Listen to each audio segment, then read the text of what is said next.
ಮಂಡ್ಯ ಜಿಲ್ಲೆಯ ಕೆಆರ್ಪೇಟೆ ಪಟ್ಟಣದ ಪ್ರವಾಸಿ ಮಂದಿರದ ವೃತ್ತದಲ್ಲಿ ಕರ್ನಾಟಕ ಸರ್ಕಾರದ ಮುಖ್ಯಮಂತ್ರಿ ಸಿದ್ದರಾಮಯ್ಯ ಅವರ ವಿರುದ್ಧ ರಾಜ್ಯಪಾಲರು ಪ್ರಾಸಿಕ್ಯೂಷನ್ ಅನುಮತಿ ನೀಡಿರುವ ಕಾರಣ ಕೆಆರ್ಪೇಟೆ ಪಟ್ಟಣದಲ್ಲಿ ಕಾಂಗ್ರೆಸ್ ಕಾರ್ಯಕರ್ತರು ಹಾಗೂ ನೂರಾರು ಸಿದ್ದರಾಮಯ್ಯ ಅಭಿಮಾನಿ ಬಳಗದ ಪದಾಧಿಕಾರಿಗಳು ಆಕ್ರೋಶವನ್ನು ಹೊರಹಾಕಿದ್ದಾರೆ. ಕೇಂದ್ರ ಸರ್ಕಾರ ಹಾಗೂ ರಾಜ್ಯಪಾಲರ ವಿರುದ್ಧ ಆಕ್ರೋಶವನ್ನು ಹೊರಹಾಕಿದ್ದಾರೆ. ಪಟ್ಟಣದ ಪ್ರವಾಸಿ ಮಂದಿರದ ವೃತ್ತದಲ್ಲಿ ಮಾನವ ಸರಪಳಿಯನ್ನ ಮಾಡಿ ಆಕ್ರೋಶವನ್ನು ಹೊರಹಾಕಿದರು.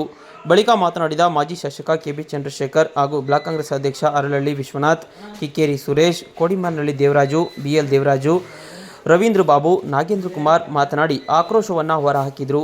ಕೇಂದ್ರ ಸರ್ಕಾರದ ವಿರುದ್ಧ ರಾಜ್ಯಪಾಲರ ವಿರುದ್ಧ ಧಿಕ್ಕಾರಗಳನ್ನು ಕೂಗಿ ಪ್ರತಿಕೃತಿಯನ್ನು ದಹಿಸಿ ತಮ್ಮ ಆಕ್ರೋಶ ಹೊರಹಾಕುವುದರ ಜೊತೆಗೆ ಸಿದ್ದರಾಮಯ್ಯನ ಪಾತ್ರ ಏನೂ ಇಲ್ಲ, ಕಾನೂನು ಮೂಲಕ ತನಿಖೆ ಮಾಡಬೇಕು, ಆದರೆ ಪ್ರಾಸಿಕ್ಯೂಷನ್ಗೆ ಅನುಮತಿ ತಪ್ಪು ಮಾಡಿಲ್ಲ, ಆದ್ದರಿಂದ ನಾವು ಉಗ್ರವಾದ ಹೋರಾಟ ಮಾಡುತ್ತೇವೆ, ರಕ್ತ ಕ್ರಾಂತಿಯನ್ನೇ ಮಾಡುತ್ತೇವೆ ಅಂತ ತಮ್ಮ ಆಕ್ರೋಶವನ್ನು ಹೊರಹಾಕಿದರು. ಈ ಸಂದರ್ಭದಲ್ಲಿ ಕಾಂಗ್ರೆಸ್ ಮುಖಂಡರು ಹಾಗೂ ಸಿದ್ದರಾಮಯ್ಯ ಅಭಿಮಾನಿ ಬಳಗದ ಮುಖಂಡರು, ಯತೀಂದ್ರ ಸಿದ್ದರಾಮಯ್ಯ ಅಭಿಮಾನಿ ಬಳಗದ ಪದಾಧಿಕಾರಿಗಳು ಸೇರಿದಂತೆ ಸಾವಿರಾರು ಮಂದಿ ಹಾಜರಿದ್ದರು.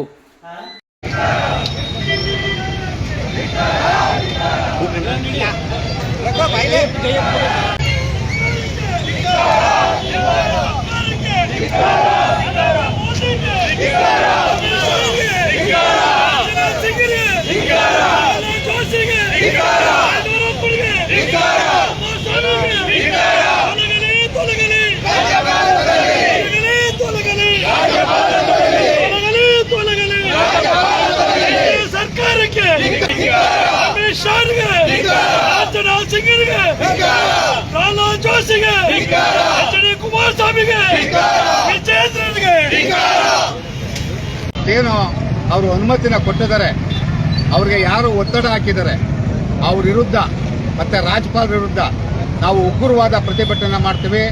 ಮತ್ತೆ ಅದು ರಕ್ತಪಾತ ಆದ್ರೂ ನಾವೇನು ಸಹಿಸ್ಕೊಳ್ಳಲ್ಲ, ಇದನ್ನ ಖಂಡಿತ ಇದನ್ನ ಖಂಡಿಸ್ತೀವಿ. ಊರಿಗೆ ಏನಾರು ಅವರ ವಿರುದ್ಧ ಇಡೀ ಎಲ್ಲ ಭಾಗದಲ್ಲೂ ಹೋರಾಟವನ್ನ ಮಾಡಿ ಕಾನೂನಿನ ಹೋರಾಟ ಮತ್ತು ಜನತಂತ್ರ ವ್ಯವಸ್ಥೆಯಲ್ಲಿ